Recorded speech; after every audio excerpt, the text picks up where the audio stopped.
ya wakum maadwa no ene wotena na asem no so na wapawo ba so abadwokuo se na asem no womuni amarebo aye tie nso free Cape Coast ani se we na bia si wa ma make se ni pepri prapa Church of Pentecost womo chairman Apostle Eric Nyameche e de atodwa se Ghana yedie e da obi akoma so yemfa mpaebo ne yensesa niema ayo nhyiamu na nhyiamu kro no ase na mapani abedi akire Dr. Mahmoud Mambia wo ho ono so e kire se abefo abeboa pa amene pro ne kankan so ate enipa du apeso tu franka de ma NPP amanyokuo no se de obi abeda abato krata so no wato ho aba owura Kennedy ohene akompre ko Japan and oda number 1 oda number 1 no oda number 1 no ohina neko na ni epani so abedi akire ya ohwe apomde so fifi mantemu e chese COVID-19 wanko yu afia hyase no kra no mo record bi ho nti o manfo mo ani na ho ensem de abusia doso de amatie yi eya tifensem na yemfa seda ema medimafo herbal clinic Dr. Time Daso wachina bre yare no nyanya no adura o se bra no mo no bina no tahini hahama eno odesa obi anko ho mai obi anya adanse omo atwoma agogo abu akwasa na mekan number na 0244 774282 na waje wo so abusafo dwaben rabang ene ye kan fo amamo ba bia opesa wodu sika kotro ya asomdwe wo ho a ohaw ni ho eno ne dwaben rabang amanfo de egu omo de kwa na ekoso oye savings ahodo business account ahodo afi salary account and do say here abosi obema to susu na sanya sikafiri honom church development account asori nkoso no no enti wo pebi atomala kas konka ni jasa bomade na fa oni kire dwabenra bank na no achi no oye sikadwuma bia bi honom head office no dwaben asante ye afi ebi ewo edwoso adeseman new road aboaso oko onwe bonwire fomaswa sepase a sepe ubehu womo number ye 0269 68 1774 Shanu sakasi ade bayi social media handles ni na nam so na titru Facebook Oyerepa radio bra na fa adwo to ase Oyerepa ke kan dia ma Korea ni samu fa sam kama Krobea Asante ni menua Oduefour nana sabere pinaman nana penkra hene chiame abusafo ensam no enim ene watena se ewo high court 2 ye wo Kumasi hanom na Maame Rosemond ba toso ene tena dwamu asam de tiawa owura inspector Ahmed Chumasiam wo be kai a emere be twa mo nchepi ebeto dwa se nani nakodonkua ene maadwa mate asem ya eye Victoria Dapa mane senti nwunwunwu bi aba wontem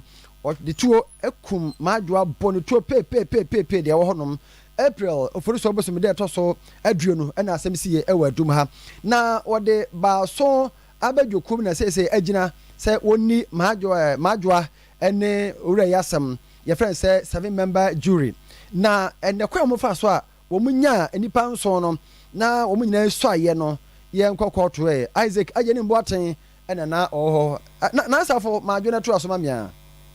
Openika se majo so ina ne se ene to sumbienu a di eye inspector Chumasi pe Kumasi High Court 2 e kan e de ne baaye no pani chese ne lawyer ama enti judge ne chese yenko nende onfa ne na aba e se jumadi na se no ne lawyer da ginem eye aban court bofo a omo so egina ho ma majoa no mo nam enipa enum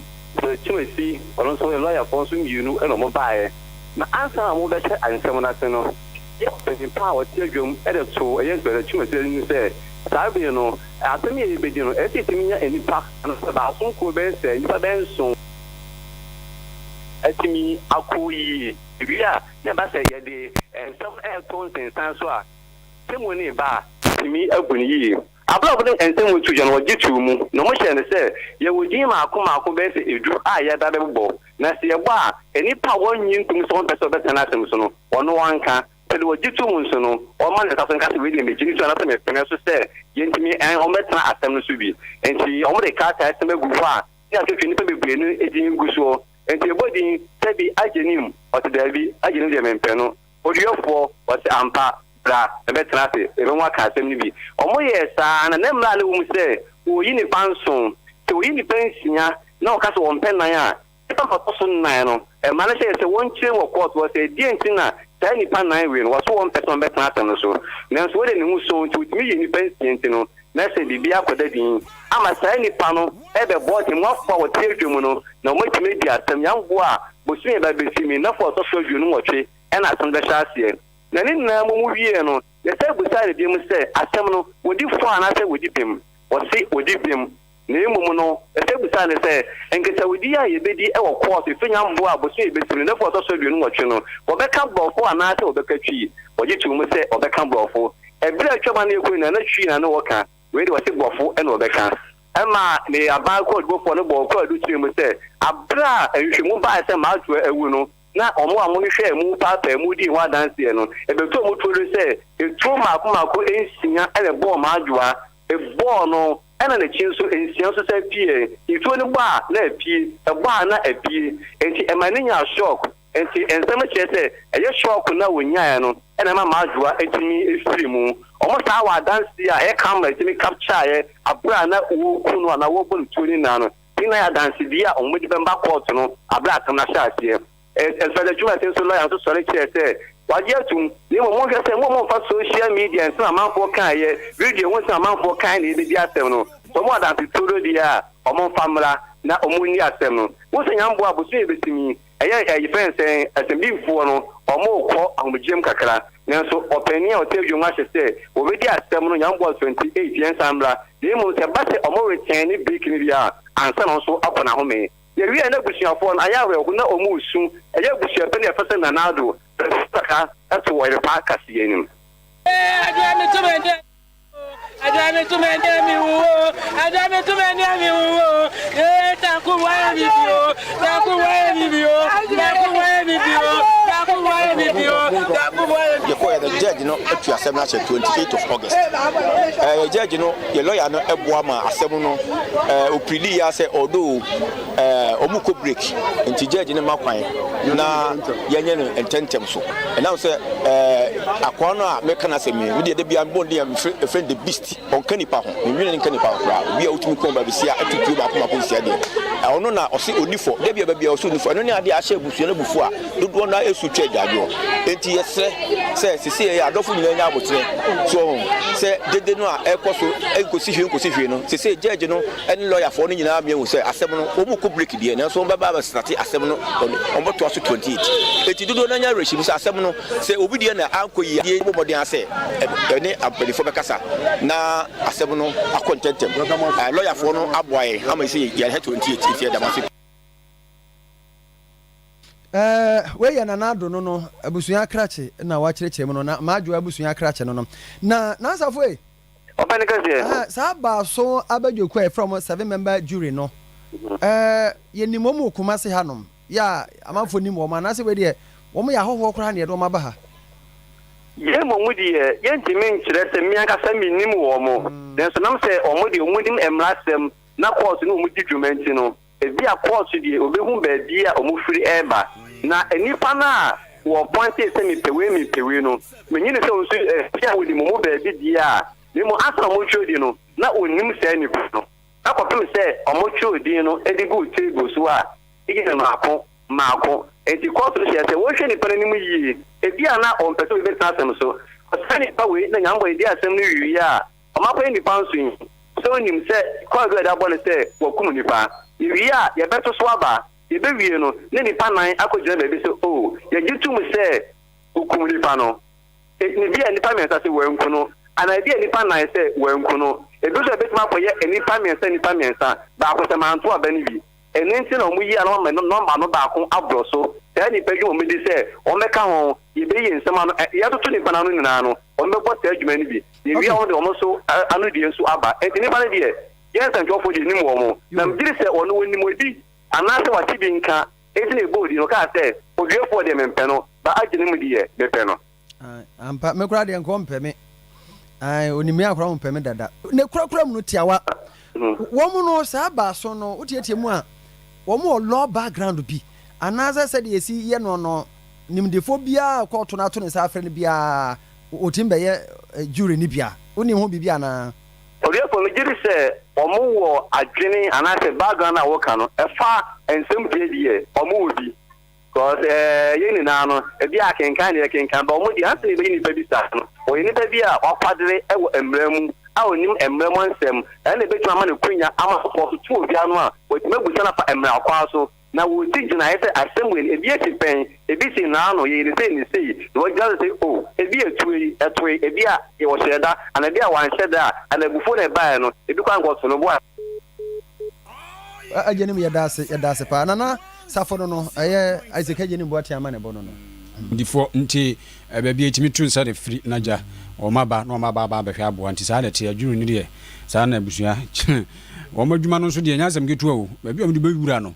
ano ode pa nti abusua ya to aso ne akwani 100.7 FM so ni Oyerepa radio Facebook nso fa dwe to ase bere pa kenka de ama won na ya to aso de ni kirimo ewo abura ewo Cape Coast North mansinim ewo fifi mantemo de tete ne se Ford me cheka ibi na Toyota Yaris ya bayi ankwadenkiti o mo here omo de akosia ni ama me kasa se de nipa mienu aprepra no de ne ntuma mo Oyerepa radio Facebook ne de mfoni ne da so na no de pa nti se wo mu pra no ano den koduru pepe so se ne de Joe donko ewa hama no so ya ni din komo Joe akwaba hello Joe Joe basisi am vanto so na odi ya hwe se ahoma no bedi da ho na afi ene na to aso a Joe timenka Joe timenka hello yeah Joe majo yo mini abema kwashia ne ba ne sai yanko para ma bibia boko me chese kwashia ne ba ne sai okay kwashia ne ba ne sai pote dia tie ne se Ford no ne Toyota Yaris ya yehuni wo mo dia yantem yo mini abema ma o adomi ma o tiefo na akwaba famba okasa fidie so obepiemu wo Cape Coast North bia ya friend Abra oho na mdo eba bepiemu awe na okopiemu wo Interbetten Junction oho na sa akwanhie etimi esi Interbetten no Central Regional Hospital na oho na ehu se Forda ono ne registration number 153-18 ono odimrika tente edi free Predu Junction ho etimi edi eba na traffic no etimi aso red no oyana dwense over cross traffic na emu ho na ehu se Toyota Yaris ono na ne registration number GT 9475-21 ono so free the next lane so eba na Ford no cross red light na ana ema Yaris no edimbrika tente edibebu mu mambra ono na green light no etimi aso ama ne se otimi ekọ ama otimi edibebu mu aminia ekọ ye eniabresempa ewo ho na o hwe wo mo ana mo wo kasa hudo no mu a ade abranchia no okwa Ford no na one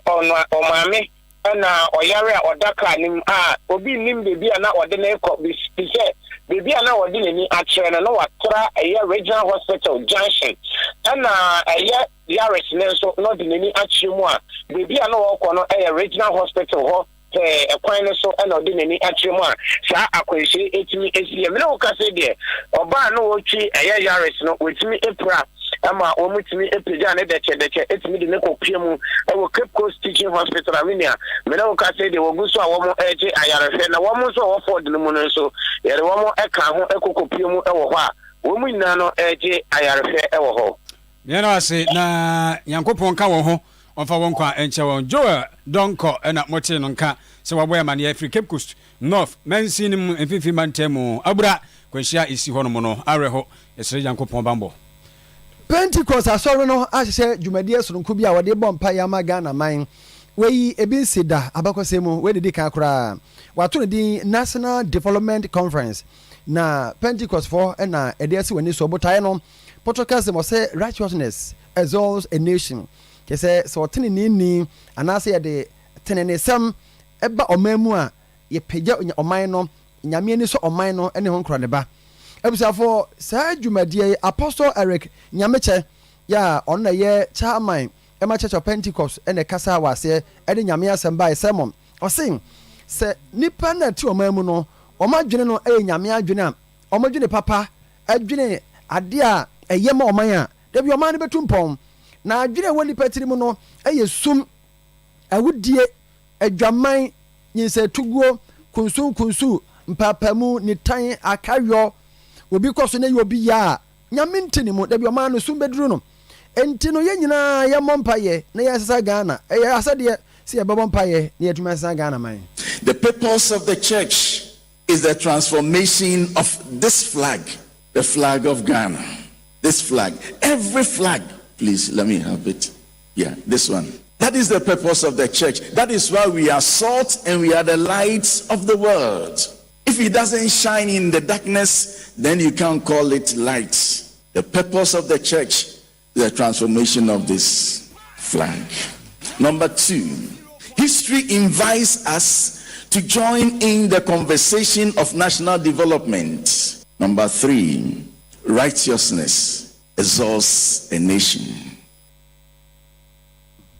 Any Apostle Eric Nyameche, Chairman Church of Pentecost. Na onu wie ye no, aman panimfo a adadafo ekọ ye no, ba ko ne urajo mama. Afe urajo na jekunkofo, mmerehye bedwafo bi koe, Speaker of Parliament ekọ, panimfo pi na ekọ ye. Na urajo mama enso kasai. What happened to our value of being each other's keeper, where communal assistance to each other on our farms and in other tasks that we had to undertake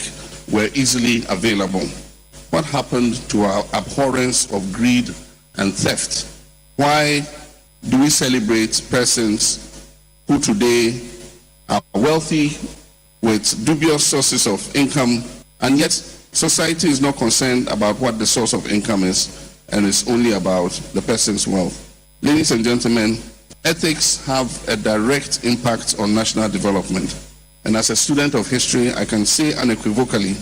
that in history, all civilizations that have fallen have done so after they lost their moral and ethical compass. It is our prayer that Ghana continues to maintain its moral compass in order that we can continue to ensure national development, prosperity, and dignity for our people. We ayo man penny dada John Dramani Mahama no na ora juna jekunkofo osabarma commander wono so kasai. And we are all here to consider how we deliberate on the development of our nation using moral vision. And as I've said, you don't talk morality without talking humanity. So Pentecostal Church has done well in organizing this huge meeting, and I'm sure the meeting is also a success. So over the next 2 or 3 days of the forum, you come up with ways and means to enable the people generally to contribute to find the way forward towards developing our nation without the biases and, if you like, the unkindness that we tend to display to each other, even as we try to develop our country. Any amuti ye ayo mampeni dada Sir Knight Marshal Dr. Commander John Ejekunko for Ghana mampeni dada no Church of Pentecost for Jumedie na watu the National Development Conference no asie no. Na Jumedie no ase no kre apepia kuma ko bi pa se de gusu ayeka no mampeni be de akire Dr. Mahmoud Bomiano no so ho na no duwa no anim se on de friend digital man ene ya befo ya wo chese abagana hana kan bi amapre ne kankan titru kofom pa waso wo hwe ECG fo se yi a ankropa dum na kakakra kra mo gigye ne be se 450 million Ghana cedis se mu apagya 12.something billion ya busumi bia wo manya kra eno no enya ECG fo nko ene wututo mu ansusu kokopie passport office se yi a wo se nka busumi bia kra no ma gigye a 1 million Ghana cedis se sei 64 million Ghana cedis. Dr. Mahmoud Baumia enchechemu we nyina no wo se na ni agye pa se nei abefo no aba na mpo eba beboa na aboa yenso akoduru pepeso se prane kankan wo yi eba fomo. We've also digitalized the operations of many government institutions, and in the process we have reduced corruption in those institutions. I mean, at the ports, for example, we've instituted a paperless port system.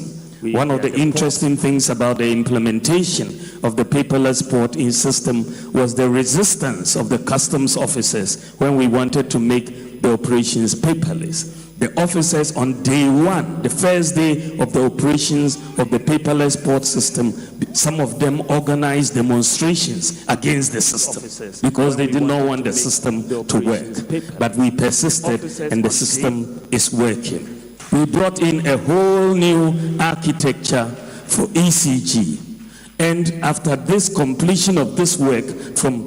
the digitalization process, 450 million a month has now increased to 1.2 billion every month by doing nothing but making sure all payments are now electronic, no cash at ECG. Similarly, at the passport office, we have increased revenue from 1 million Ghana cedis a year to 64 million Ghana cedis a year. So there was clearly a lot of leakage, but through digitalization, we are compelling behavior which is morally upright. My penema de chena motene kan Dr. Mahmoud Bawumia na ni de chagu no na Chief Justice o metem wafo pani and her leadership Justice Gertrude Araba Esaba Tokono enso so ekire sampa atentene ne de esese so pa wo man mu sese obedi asempa no watumi adi no wadi ne yi a ni se wan kasa kra no so etemu afo a wo de atentene no eye adwuma yi kire se ya se ne adwuma na tene ne wan so ene ye hwe ni mu no na beboa ama asumdue atena woda. It is clear that the constitutional mandate given to the judiciary in Article 125 of the 1992 Constitution to administer justice requires us to maintain and enforce the highest standards of ethical conduct in the nation on one hand, and uphold the innate need of the human soul for justice on the other hand. This is a duty that the judiciary shares with the church as an institution. Justice is a sine qua non for peace, stability, and quality of life in any nation. In words attributed to Pope John Paul II, if you want peace, work for justice, unquote. A nation that loses interest in the rule of law and delivery of justice is one that sets itself up for destruction. Yo. Enti Chief Justice na moten wenka no Maame Tokono na ni nyina mu no na omansu temu afo pani a wo chesemra hye bedwafi a chame hene pani yewura agbangbaben enso se amayefo bekoto asere mu nkrakra mu yi pa sanse wo ye mayoni a dodo no ahwew so hunu na nansan de ememesi akro no oni enti no. Good character builds trust. Without trust, people will never follow you, and without followers, obviously one cannot lead. It will be a walk in the park. Therefore, effective leadership requires integrity. As leaders, particularly political leaders, we must be willing to be held accountable for our actions and inactions. We must conduct ourselves in a manner that is beyond the behavior of Pompey's wife, that is beyond reproach. And we must uphold the highest standards of ethics and morality. Chamino omra she bedwafi honorable Abambaben ono so ne de na atwago nti Pentecost asafo no dwumadie soroko o ma hyehye na panifo ato nsafere se wo momra ne emfa adwen no emu kakra ne de abomu yi na Dr. Mohammed Bawumia o mampani abedi kire bo apro se de be ya obeto aba ama no na watu franka de ama MPP amanyekuo no na pro no na kopie takrade efia secondin kwesi mintim esikado ketan na shama kwanso ensinim no wakwa akoduru regional campaign tour wode atu bia sen ye to aba ma obi e 1 pp mu ama oba flag bearer enye flag bearer keko se bra na betu franka na be lusu dabi na mom do betima ma ye break 8 no eno ne ye to aba ma wo mo na obi a waye bi pen ne ye to ama no san se de wawe koto sen no oso ba ye ne kra oboa ye nyina chinyi ye ko election we ye pese yi obi a obetimi anu jitu bi amai ye pese we ni 2024 upgrade age and yet flag bearer and yet you ye president 2 million president and yet you and yet flag bearer sabi pa ye shishelo and yes it is because so ye president and yet we go to sikana holiday and our vision, our innovation, our ideas, our creativity, our track record, our experience, our humility, our maturity, our temperament, our tolerance. These are to be an effective president. I guess it's I will. And what your man penny bed the chess had to us said the walker can you boss the records are there. The vice president, the president, but really, who is Dr. Baumia, who is vice president, the other than Ghana for the men Kaiwa. That girl said, Ghana Kano, digital address, mobile money interoperability, agenda 111, one constituency, one ambulance, Zogo development fund, ECG digitalization, NHIS digitalization, drones, gold for oil. These are as vice president, and she said, we are the president,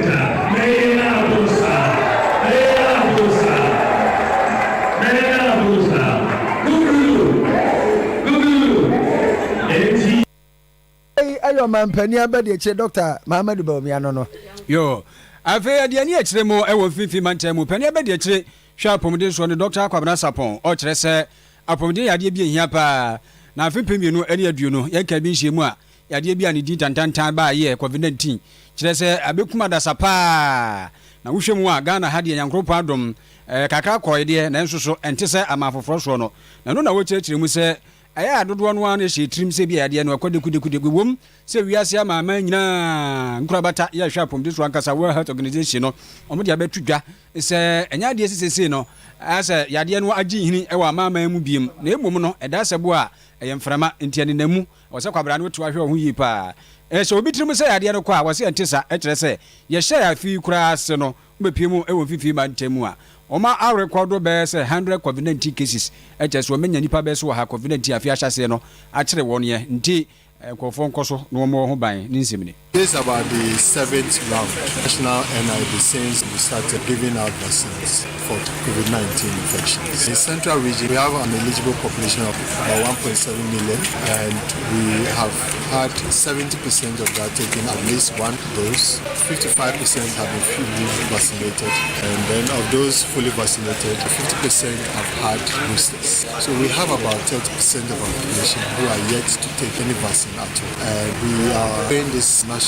exercise targeting that eligible population and making sure that we reduce the numbers of persons who have not had any dose at all. Because we believe that if we get a significant section of our population getting the vaccine, we would also reduce the infections from COVID-19 that we continue to see in our region. Indeed, we still continue to get cases. If you go to the Ghana Health Service website, you will notice the number of active cases we have in our country. So we still continue to have people get COVID-19 infections. I think that it makes sense for us to take the injection. Dr. Kwabena Sapon ana mutini nkan. Ayase. I want to cast Dr. Kwabena Sapon. Oyerepa radio na me Facebook. Wakasa kama pa. Mo Facebook Oyerepa radio. Kama pa. Abusa for yanko MPP amanyoko no mom. Ena oto aba se wo mu a pese otu franka no ni pedu no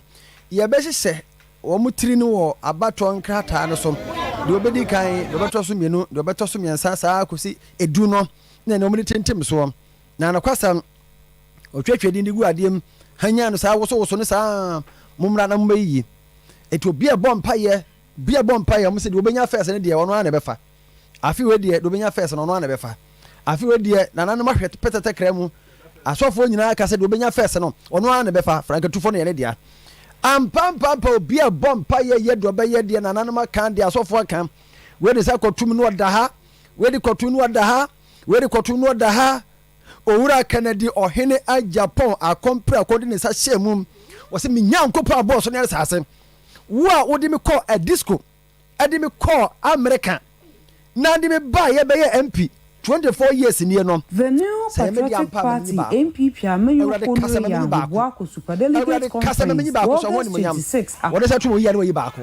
Kadedio. Now, Honorable Alexander Fenyo Markin,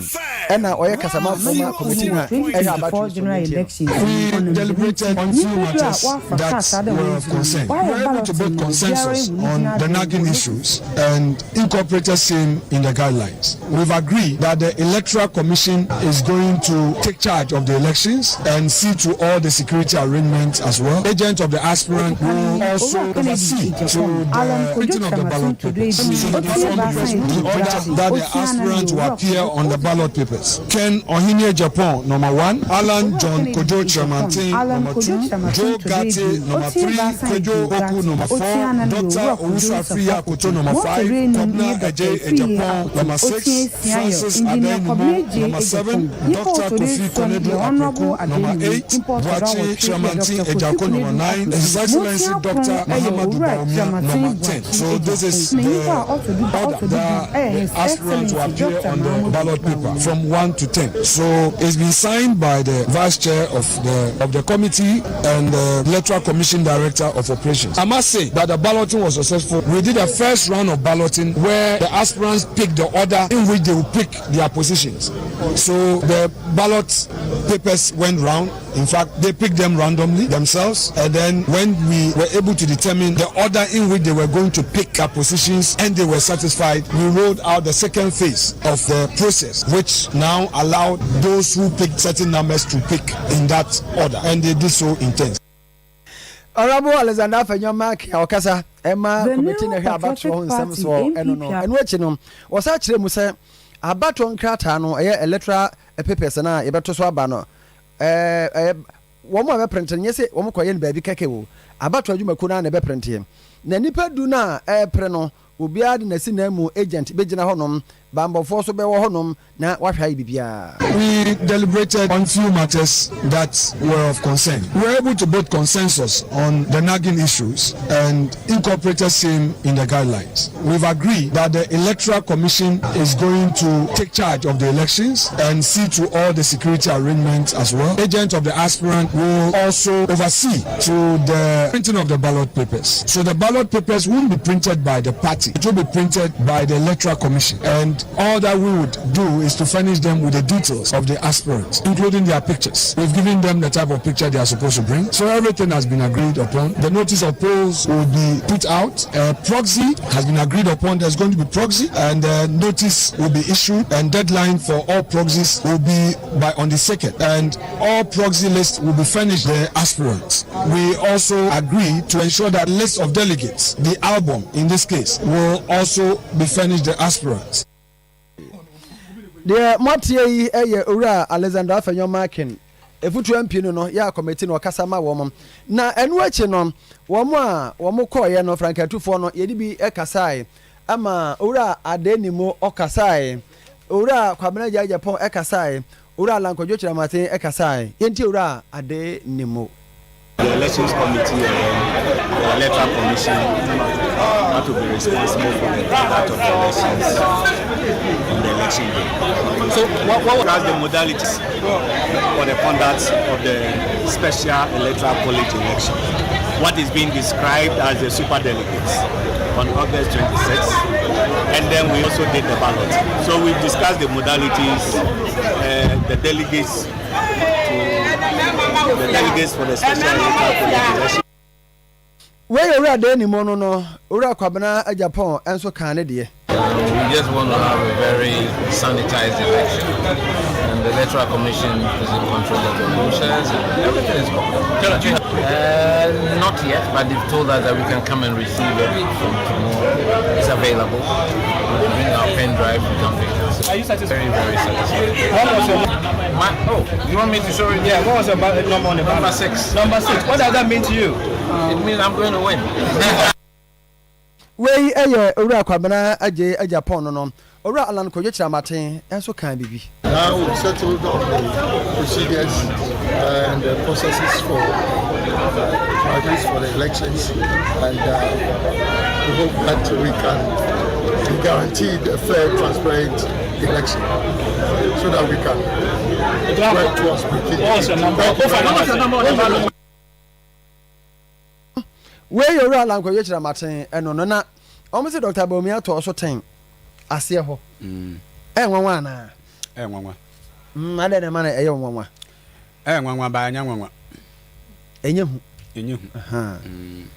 Ano. Nti abusua ya to aso ya kwani mu a na swafo ya wo hwe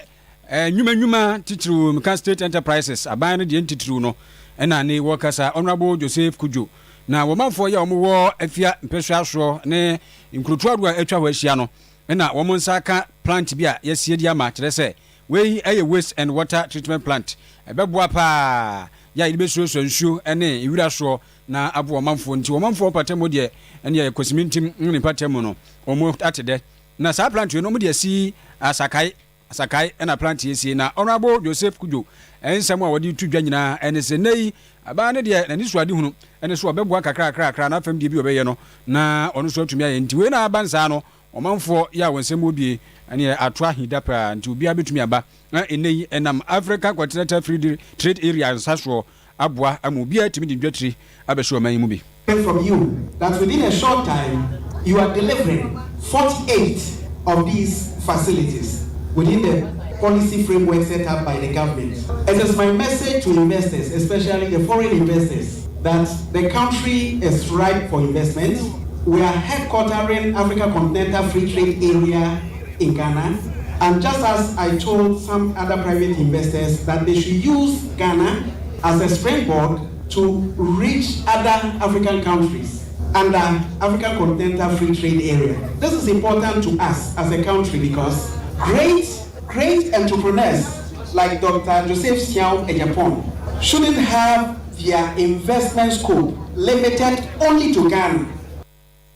Yo, nti wapani Joseph Kujo ne de eno na nyina mu no to man cham so afo kwabena kire da komensa enso boso aba se plant o mesie beboa pa beboa dodo na beka ho so ama ho die mapa fa no tuma papa bi afra ewo ato man cham akire se ya waste management plant nti ya wire yi ya de ko na asenso isu aso ne ya de ya de foforo na abo manfo mo patemo. The city of Sekondi Takoradi and its environment is the third largest city in Ghana and has a total population of over 400,000 with an annual growth rate of 3.3%. The Sekondi Takoradi metropolis is a bustling and rapidly expanding metropolitan city with an increase in human population. Very significant growth in physical infrastructure and all spheres of human activities have been realized over the years. The increase in population obviously translates into corresponding increase in the amount of solid waste and fecal matter generated in the metropolis. Currently, in the greater Sekondi Takoradi area, only about 10% of the collected wastewater or septic is treated adequately. Opportunity da komensa to mantemu swafo na nyina mu no o my friend hungry hungry man no ene ne Ghana mpanimfo binum enya sa akase tuyi ya plant ye dia ba besio ewo ato mantemu nti waswafo ya wono so ama no ne nsem so ene adwade so ka ho ewo hungry ho wopani Tristan Asbert ono so bed medi no ase no ase ne kase to ne akoyie pa na kakra bia omso betumi aye e dia boa Ghana no ombeye. To celebrate solidarity between two people, Ghanaians and Hungarians, expressed through their professionals, through their workers and builders, through their companies and through the governments of the two countries. But most of all, we came together to celebrate the inauguration of the wastewater treatment plan of Takoradi. It's an achievement which is based on fellowship, which is based on professional commitment of Hungarian and Ghanaian actors. Tristan Asbert na moteno kan we swafo e wo Hungary memu shama ne eni dwade so ankrakra mu no pani a woda Josport group of companies ano pani Joseph Sia Japan enso no odima akotre pa kire se akwa ya honidie plant ya e ba besie obatemu e de kire se ye mprapra no a June Lion tie dana bam ni nsemni. Our Ghanaians and our brothers to know that let's trust the Ghanaian. The Ghanaian is able and capable to do everything. You see, when we travel to America, to Europe, to China, whatever we see there was achieved by the same people of their country. When you give the Ghanaian a mile, the Ghanaian by nature is a driving, excellent person. He always wants to do something. In the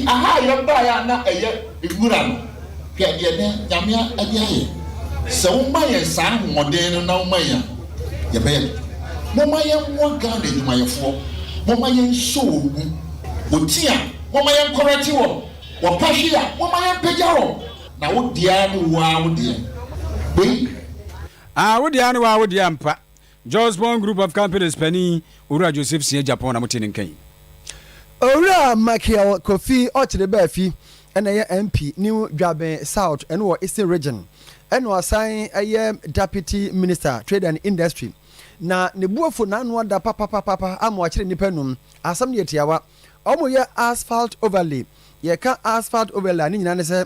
ekwan no ye yida ho dada ye guso dada. Na bia ntokro kakra ba so ena ye sade fufuro ebe ka akire te se de na se na nado ye ne ha no e okofodua. Na omo ye no kwasiara najo enti ye osoto bi a omo ye no na omo nyina pɔnkɔ ɛna omo di bi gusu no ne takasini no epeya asoro bae ɛma amanfo bi hɔ a omo shop store omo no esi ni kwan ti no omo ntimi mie nkom ɛna omo akɔpɛ pinkas no ɛne niema ahodo mo mebubu ya no omo nya kwan wuro omo dem na no na honorable to ya kotunu kumada na ti kwa pa sɛ omo sɛ abejapade a ye ma oman no ɛna omo yakɔ che sa nipa num ni nyina. People here, they are not supposed to locate or situate their properties here, but they are already here. And instead of these people consulting the authorities or talking to the engineer of the project, the site engineer for the project, to correct whatever has been done, they decided to take the law into their own hands and decide to just use a pickers to create a space for them so that they can open and also close the containers, which is not too good. The reason why I'm very furious is that we spend so much money to reconstruct this road, and everybody can bear me witness that the investment in this cannot just go waste within the shortest possible time, especially when the government is finding things very difficult. Trying to generate more revenue for the state. Well, the little revenue we have, we are using it to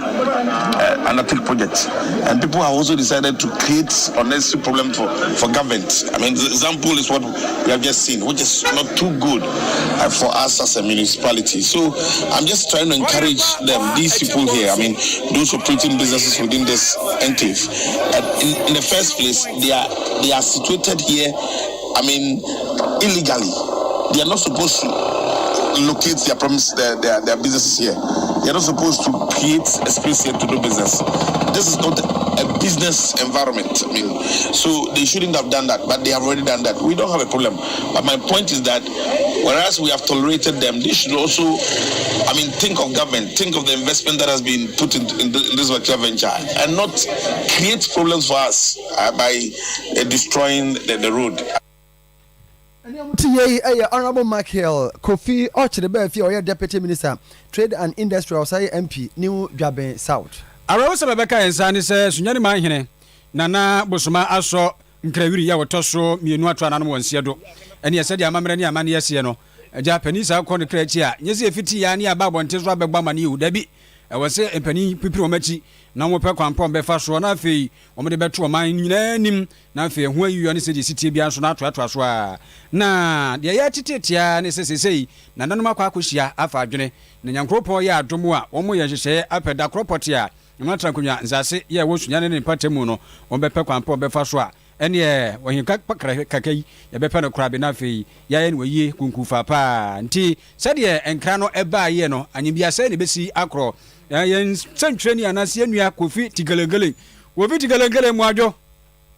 menua wadawuru masabre mi joso udin de do Kofi tigalengele na ya akro hwea ne aso no omo afu de twetwe no masabre menua afu de twetwe krokro kwa buka nka bi se bewa obia wo hwa ne ho ye na tuntum ene kokɔ na sabre ya se wo sunyama yi ya te anya do na ayiyo we no enya yiyo ketwa ebe ye se ebe obia be hyedem na nananoma ya mamre ye bokɔ akɔkɔpɛ odi hye korabe nsa na bia de beto aso na so wedi ebiem ama obia babi obia tumpie mene amada sabre ma memfa kwanya kete na mentia Oyerepa FM mone mo chief nyina sabre ma demla mo chi eye afidikasi medencha kese beko kumase amakom prese nana bosma Asante rusunya manhene oye amakom akosa brempon na ne de chekronkron no Frise Kumase ana bosma so nkere na busua ye boan kokwade si busua no omo ya ase ne ekodi adonten a omo nti efiri Kumase amakom nti sabre mechi ana na amakom hene sabre me fie no achi a na po wura Krobea Asante kotoko hene o tie krawiri ni abrawi woma so na hemfie na matia ohene na mabome mu ase e de ama no ohempo metia no ba bi o bia sabre mini a wada woroma eye sunyan na no ena eye nura penadai ena na namsuma nkwa ahene de ama no bobebo sunyan ma nyina ase na nabosuma asonkrawiri asine ekodi adonten de hyefonkon amakom akosa brempon na dompa se de kofo na yede no kwa durum brabre watia akosua bia so sika bra yi sunyan ne man hema one na akwamu hene na kwakusa bi ohwe ohene chi ema yede ohene mansuma nkwa se onfa ne kwa durum no yede ohene ekwa durum no ohene antimi ansan amafie wato na kwantu no so ekwa akura ti sunyaman nyina abotuntum efiri nnura eba ebesi nne nti wada woro mamenia na ubisa me se de esi efie no yo enti enhye no se ne besi aye wati bibi da kropoti ya nanano me ya mamre no mape akra krabe menu amedase se ohene awsan ye man hene sabi onye ohene bi akeke bono region no eye ye kropon mu hene a wasan ade hene mfie aduanan mienu na natena konya so 42 years na wafiri mu sei no entimi nya ade bi anhye no betimi akọ totiani mu ni mu ya nananom ewo fitie mu asabre mu keka o maden epam ho na ohene kese se to fom a na ye no gina abrane nan ye wo tru a ye boss nnorai eno na asabre ye gutu a ye setuntum ne kokọ ewo sunhaman mu a da mu siyiri eno ati ye bekọ na awotweda ye di na awotweda wi a nananom be ye doti ye ye doti ye wi a ye ti hene no hene ni ba be dia wi a wa ba be ye ohene no aye a ye ni sika so amamre ni amane kwan so enti sabre mi nua me no kasa yi de eno a na eteye nananom egu enkomobo ene adwento ato aso se bra se fatam se omunya bra ye de ebedie nanana a wotweda madaworoma mo bia maso ma sunyaman yi de sunyaman so ye nti anokasa ho kwan ewo mo ho ye ebekoso ene amane bobia no ye de bema mo ne matiefo o mutimu nyina okay Kofi miana wase na de besi bia no yente wonka se de woka no a yesentwani Kofi tikelenkele ewo sunyane ne mpatam nti se de amane bone ba ye no a nya tesem yampa se sunyane man hene na bosoma aso nkrawiri yo tosumi no kwakura nti ho hihye bia no nso omanfo ye omo sunyane ne mpatam nimse na nanu be ya mamre ne amane no mame aso ate ye be kwa manse west mensirimu na sana no express group for wasam de bia omode aba omo say wobi biara pese otukwa kwa Canada na ukoye adwuma o ukosere wobi o wo de opese otukwa kwa Canada no nko ano omba be ye seminar kyerɛkyerɛ e de amamo eye free untua kapreba de hia ne se owo nan a obetima nante e de aba program bi asa ye be kyerɛ wo bebusa kwashe bia no machem ahodo mienu baako be hya ase anopa no nkron omuwie ya na baako hya ase awia du mienu premtobre aya memende be na otwe 5th August memende be na otwe 5th August na express group for no eye sa seminar no fa Canada kwantue ho na ode ama obi bia opese otukwan daache ko Canada bia no ewo labor runabout office wa ewo labor runabout no so pe afi akwanya ba wa pese otukwan akwa UK adwuma ka ho 5-year working visa eye multiple o sha ase a bosumienu na wawie dem 100% oguso a woye mo pese mo ko Australia moko UK moko US o ma bia mpesa moko so bia no express group for do bekom afi oboa emma oye IELTS sa TOEFL G RE GMAT no enti ticket nyina wo moye bi e no moboa e booking sika ho enti woni je ho a frɛ wo sisi e de maka ya fa akwantue ho no express group e de woko o mo number is 055 555 0067 055 555 0067 and 0249 00 0448 kaisha no so say the omo ye nyina echi no omo sing memende be na otwa 5th August e na oye free eye seminar no e mo bi opeso tu kwa Canada bia onye kapreba memene bay na watchie yanko abore abom ene wa manse west mensin mu asante he na assemblyman ya wo honom honorable Samuel Asare Brew wa ya de bi papa na ne nyina ne sen okoma so sontreso a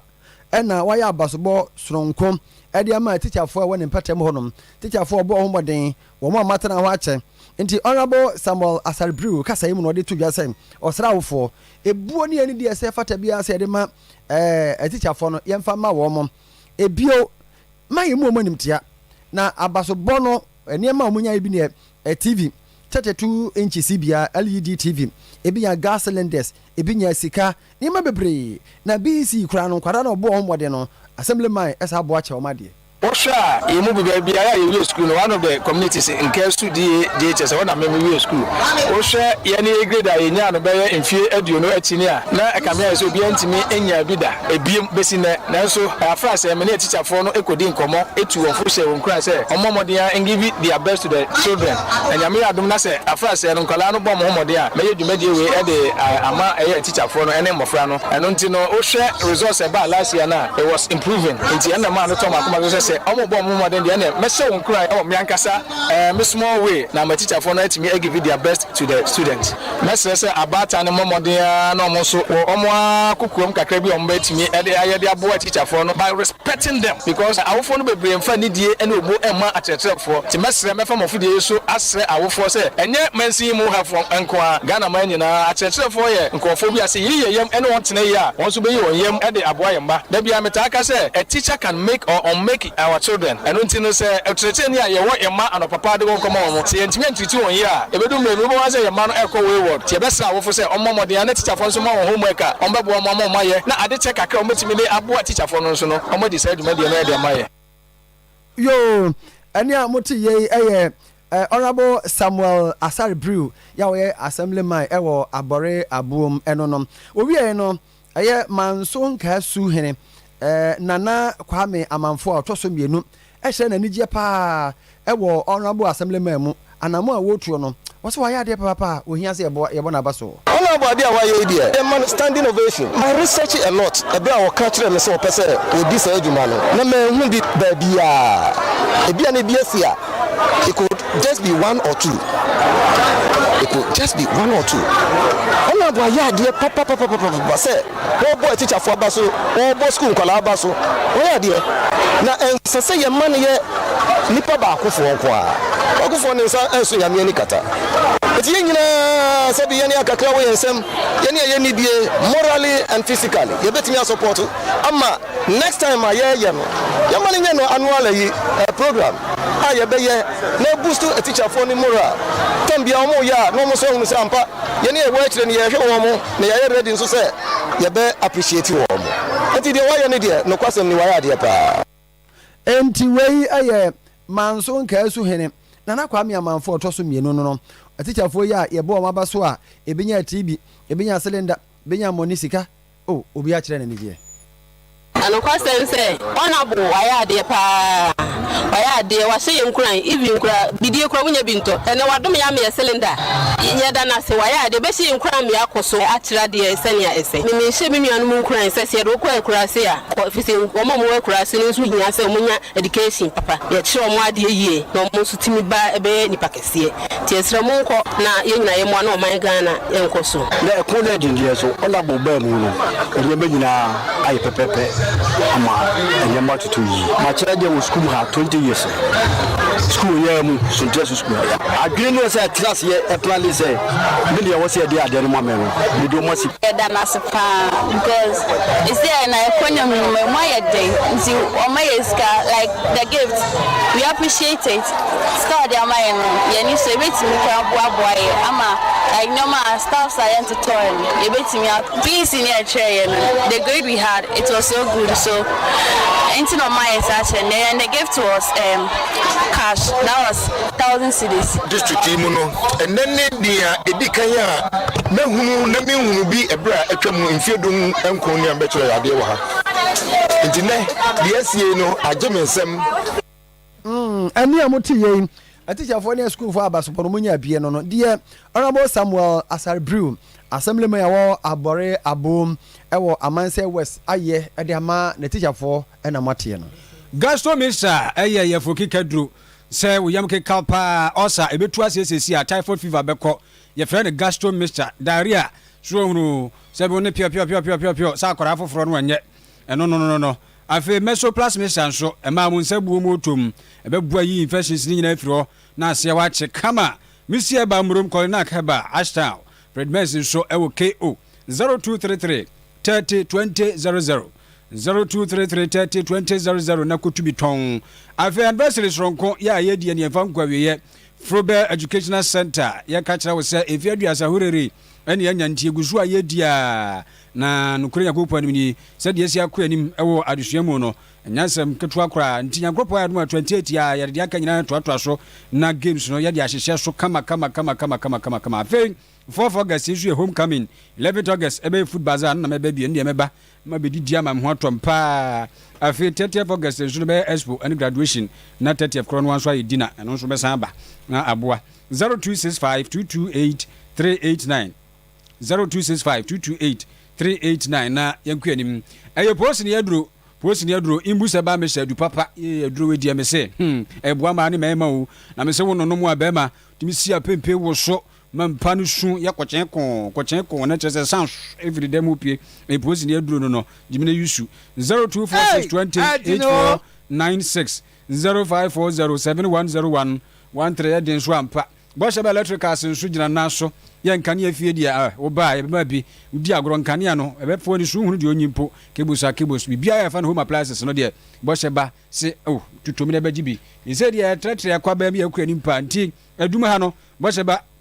plaza ha won sabe kan yen Oyerepa dem sa so na kiss and teas dining ye ne Republic Bank din hwani mu pe anti attack for dining se ho 0541125339 0322030838 na eduma francho hene na ekasa yi atuma kwa mansin na bafo eje kase ene edum hene kire se ise sase ne honi nyina nana no dia hye ne nsa ya wo hweso na omuma ya mre ne kakra so hunu ya nyankropo ya adomu a enche ntie ne kura na mse etwatro ne so da sebo a enkachi be ya planning committee no betun ya adwuma na fi o ma hwe se de mesi atete no se be ha na o man be si agya na de asie park be kwa ha so hunu jonso da be kwa school be kwa na so mpese o man be ba sabasanti o peso tete asini yi kama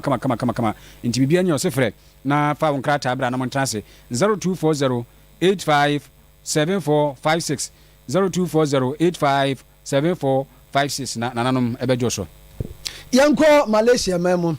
na abusafo ansa ne ebekọ Malaysia no yenko Christian Service University College wo Kumasi ya wanya mfinhie aduonum a wo hye ho fanti wapa ho ntoma na Professor Sam Afrane ya oye school president e de atodwa sai aban ene mu amoka bi wo mu no ne mo ne gi ngumasua ho no momua entua adwumayefo na e wo so asuapon no mu no ebi abusu akatua ma mo na school no kwa de wo mu wu eti ehunu set yetimi si child care center ye nipa ebehwe nkala no beboa nipa ebehwe bibria omo ba school ha nanso omo eye sebe mata omo ba ebinim de omo maba eti ehunu set yetimi si child care center ye nipa ebehwe beboa ema saa ema na omo pese omo sua de obenye baby de ne ba no akwa na onya asundwe no sua na ade anniversary one of the projects say be child care center na boama female students omo ye mothers omo eni agise omo bisua de wo ha no manya asumdwe so asua omade afese pese ye for instance solar energy project yetimi oman electricity wo ha enso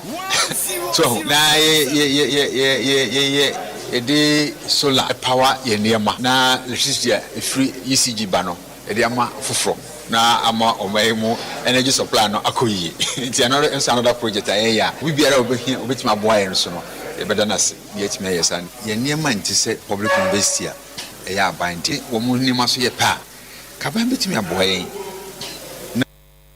ni aya Professor Sam Afrane no on president Christian Service University College finhie aduonum afigida wo bedie no na wapa ho entoma no